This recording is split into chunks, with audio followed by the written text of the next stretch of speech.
Razón de Estado con Dionisio Gutiérrez. Dicen que no es el tiempo el que pasa rápido, sino la vida.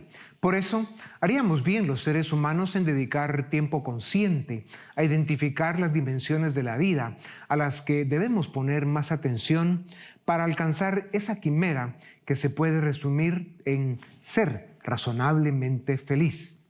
Comprender la vida, la ecuación, el dilema, el misterio o como quiera usted llamar a las claves que hacen que merezca la pena vivirla, debe ser el desafío más importante que los seres humanos enfrentamos. De esto depende todo lo demás.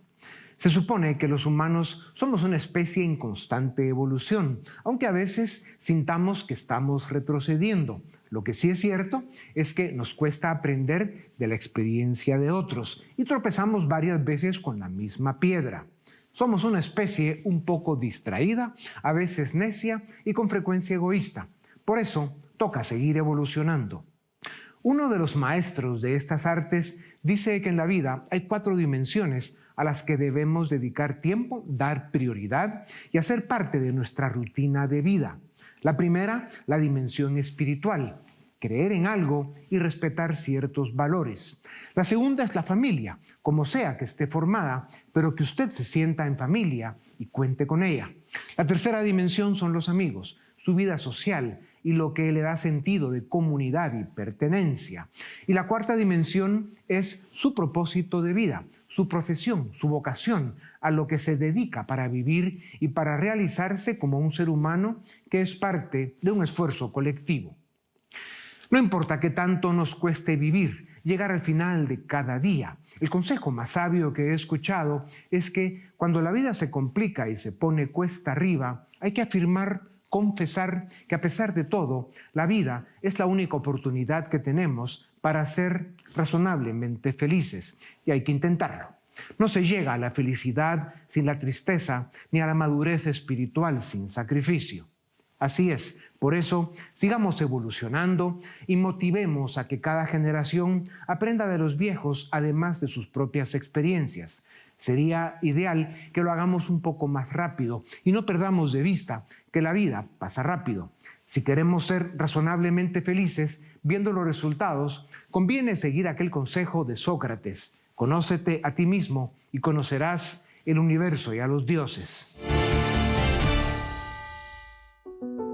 En los últimos 200 años, el planeta pasó de tener 1.000 millones de habitantes a más de 8.000 que somos hoy. En estos 2 siglos, en especial en los últimos 70 años, tuvimos un desarrollo económico y social que, a pesar de todo, se puede calificar de extraordinario. Y en los últimos 15 años, ha sido la tecnología la que ha tenido un avance exponencial. En pleno 2025, con todo y las crisis, que no son pocas, tenemos los estándares de vida más altos de la historia.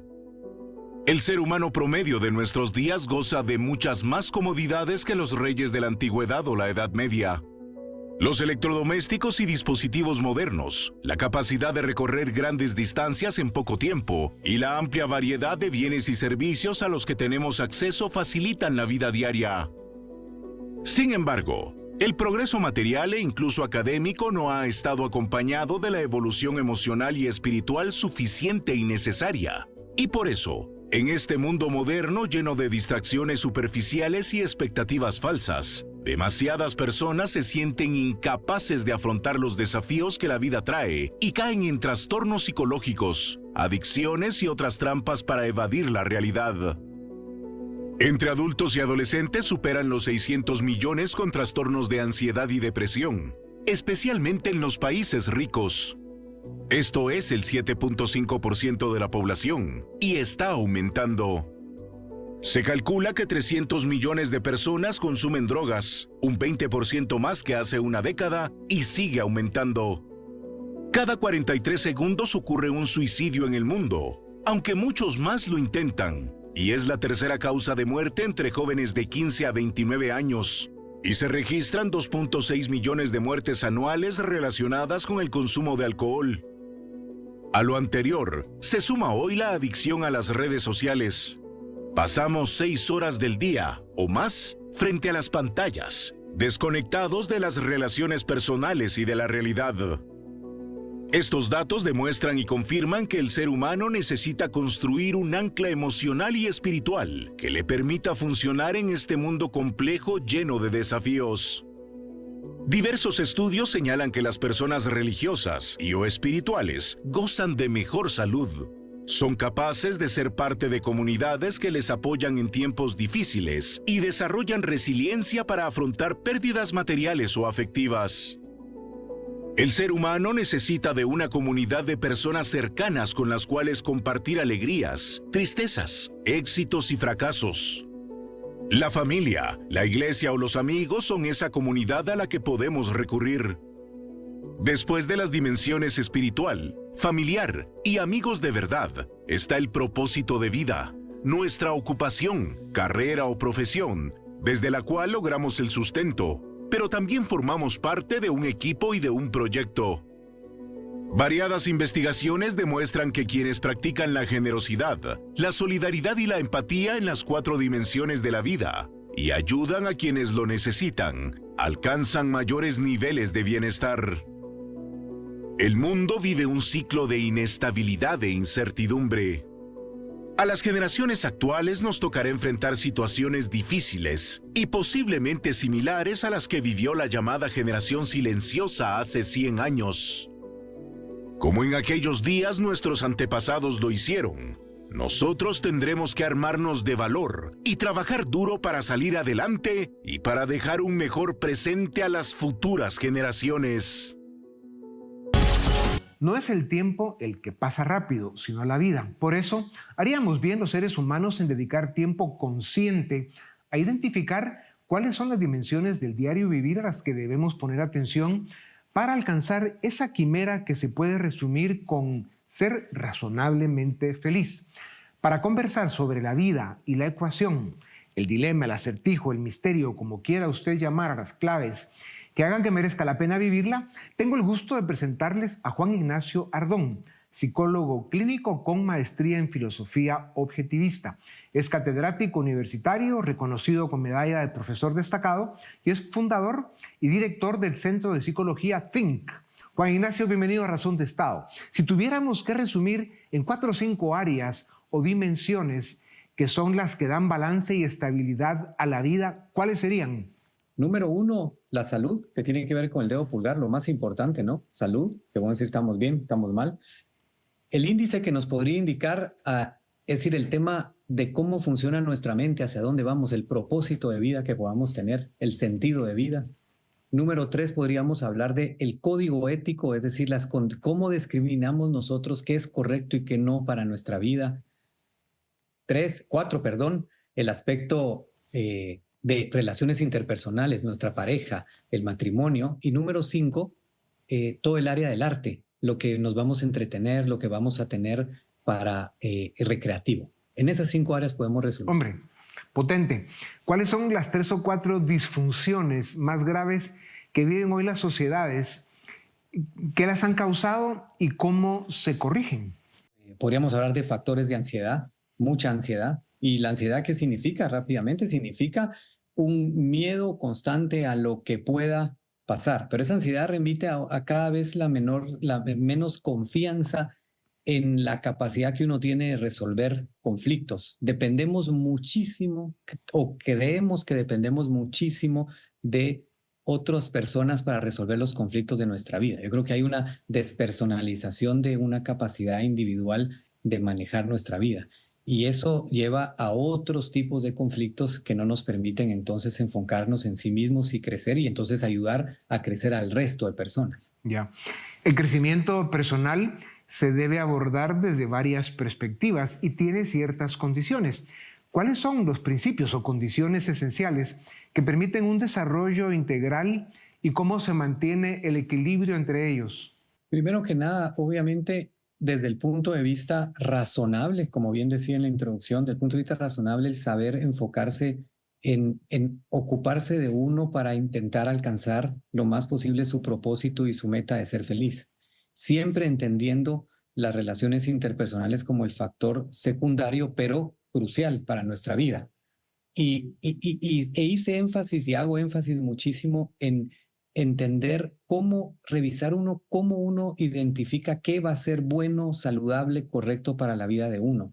Eso es un esfuerzo que hay que hacer y que amerita que le pongamos mucha atención, porque ahí está el error. Nos plantea el escenario, el mercado, la gente, algunas cosas que pueden ser buenas, pero acuérdense que valor y bueno no son lo mismo. Entonces yo puedo valorar cosas que no son tan buenas para mi vida. Entonces identificar qué es verdaderamente lo valioso que implica prosperidad, que implica felicidad. Ya.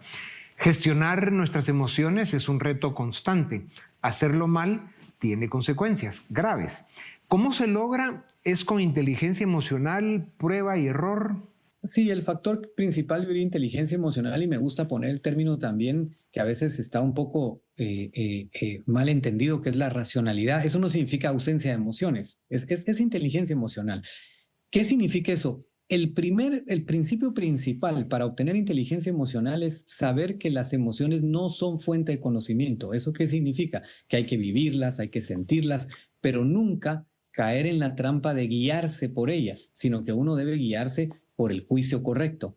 Un juicio siempre va a generar una emoción. Entonces la emoción no nos debería preocupar tanto. Lo que nos debe preocupar es si mi juicio es correcto o es incorrecto. Y ahí es donde uno va a empezar a hacer un ejercicio bueno para tener inteligencia emocional y administrar esas emociones y entonces ser feliz. Es decir, el resultado es emocional, el proceso es racional. Claro. Es común sentir dificultades y complicaciones enormes para alcanzar nuestro máximo potencial. ¿Cuáles son los obstáculos más comunes y cómo podemos superarlos de manera efectiva? Bueno, de hecho, los obstáculos más comunes son los que encontramos en términos cuando de verdad se disparan cosas emocionales. Por ejemplo, cuando no tenemos claramente nuestro propósito de vida, entonces vamos navegando por ahí, entonces estamos muy vulnerables a cualquier cosa que pueda aparecer en el mundo que nos desvía, le hace un consumo de algo que no sea bueno para uno. Me refiero a consumo de cualquier tipo de consumo, ¿verdad? Es decir, tanto drogas, relaciones interpersonales no gratas, ¿no? Es decir, de hecho, las decisiones que tomamos dependen muchísimo de cómo entendemos nosotros nuestro propósito de vida. Por eso hago énfasis muchísimo en eso. Y ese es un mensaje crucial.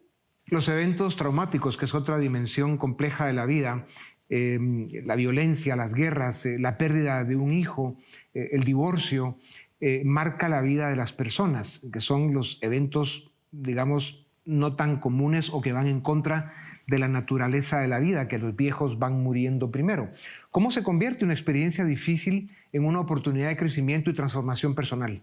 De hecho, lamentablemente sí es cierto que no son tan comunes, pero a veces sí suelen ser muchísimos. Hay muchas buenas historias, pero también no muy gratas. Sí, una experiencia traumática hay que identificarla y saber bien qué significa. Significa que va a generar más adelante asociaciones donde uno va a perder confianza en sí mismo, porque la experiencia traumática genera un dolor, un golpe en la mente, un golpe en el yo, que cuando ocurren situaciones similares, uno pierde otra vez fuerza en el yo. Ahí es donde hay que incorporar el concepto claro de qué es poseer autoestima, y es recuperar la confianza de uno en su mente y tener la certeza de que uno puede ser feliz. Entonces, ¿qué pasa? Las decisiones que uno va tomando en base a eso van siendo decisiones desde una postura adulta, desde una postura racional. Entonces, la situación traumática empieza a resolverse, uno empieza a hacer nuevas memorias que permiten que uno no viva lo mismo. El problema de no actuar de esa manera es que uno vive repitiendo algo similar al trauma, entonces empieza a entrar en una depresión o un resultado terrible. Por eso es tan importante, si alguien ha vivido un trauma, si no lo puede resolver, buscar ayuda o identificarlo y saber que uno ya no es tan vulnerable como antes. Al final, no importa qué tanto nos esté costando vivir, la conclusión más conveniente, inteligente y estratégica será afirmar que, a pesar de todo, la vida es la única oportunidad que tenemos para llegar a ser razonablemente felices. Hay que intentarlo. Juan Ignacio, gracias por tu tiempo. La psicología estudia el comportamiento humano y procesos mentales como la percepción, la memoria, las emociones y el pensamiento.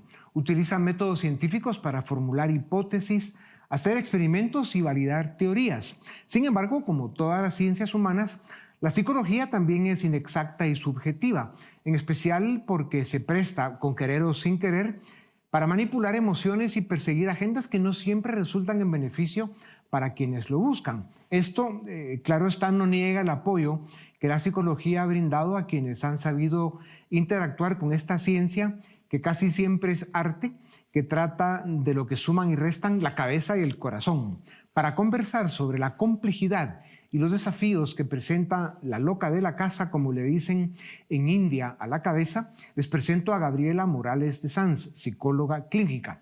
Gabriela, bienvenida a Razón de Estado. ¿Cómo hace la psicología clínica para identificar los problemas reales de sus pacientes, para ayudarlos en lugar de asumir que tienen un perfil preestablecido, sacado de estadísticas o incluso prejuicios? Yo diría que el experto es el cliente. Y creo que si uno tiene una escucha activa suficientemente afinada, la psicología puede hacer mucho bien en vez de encasillar a verdaderamente optimizar el potencial de las personas que buscan ayuda. Soy de la concepción de que no se trata de interpretar, sino de escuchar lo que trae la persona para decir, de honrar y validar la historia, y de alguna manera de saber que lo que la persona siente y experimenta en su sistema de vida es una realidad. La autoestima, que es tan importante para funcionar en la vida, suele verse afectada por creencias limitantes, inseguridades y narrativas internas que arrastramos. ¿Cómo identificarlas? ¿Cómo se corrige esto y cómo se construye una autoimagen más sana y realista? Yo diría que los seres humanos tenemos luz y sombra, todos, y que si nos vamos a neurociencia, que es una parte que está desarrollándose muchísimo y nos ha permitido hoy por hoy entender bastante mejor al ser humano, los seres humanos estamos constantemente balanceando positivo y negativo. Los seres humanos tenemos pensamientos negativos, tenemos creencias negativas, y el trabajo para mantener una salud mental fuerte es balancear a positivo. Estar constantemente, digamos, vigilantes de que esa negatividad no nos gane, de desaprender y aprender lo que escogemos, que nos regala digamos que la virtud más grande que un humano puede tener, que es la libertad de cómo queremos pensar, de cómo queremos vivir, de cómo queremos sentir, y no dejarnos determinar por lo que se dijo o por lo que se aprendió de mala manera o por el concepto que alguien más formó de nosotros. Clarísimo. Vivimos más ocupados que nunca, le llaman la era de la hiperproductividad. Dicen que esa dinámica de vida puede llevar a una desconexión con lo que sentimos. ¿Cómo encontrar el equilibrio entre las necesidades emocionales y lo que la vida hoy nos exige? Yo diría que la palabra que a mí me gusta utilizar ahí es homeostasis. Los seres humanos debemos buscar autorregulación. Entiendo que no podemos, digamos, desligarnos de lo que la vida implica hoy, pero sí es una responsabilidad velar por mantenernos autorregulados, por mantenernos viviendo en conciencia, por mantenernos viviendo en el presente, que son términos que probablemente pueden sonar cliché y que están de moda, pero que son ancestrales y que verdaderamente nos permiten mantenernos conectados con incluso hacer bien lo que hacemos, porque una persona desregulada tiene un margen de error bastante más alto que una persona que se ocupa de sí misma. Ya. El Internet ofrece herramientas de la psicología. También hay mucha basura que crea expectativas falsas. Se ha creado una especie de presión por la felicidad. ¿Cómo no caer en optimismos ingenuos? ¿Cómo ser realistas? Al final se trata de comprender el verdadero sentido de eso que llaman la felicidad. Yo diría que la felicidad es un sentimiento, ¿verdad? Y los sentimientos son pasajeros. Yo creería que los seres humanos debiéramos de enfocarnos en vivir de manera plena.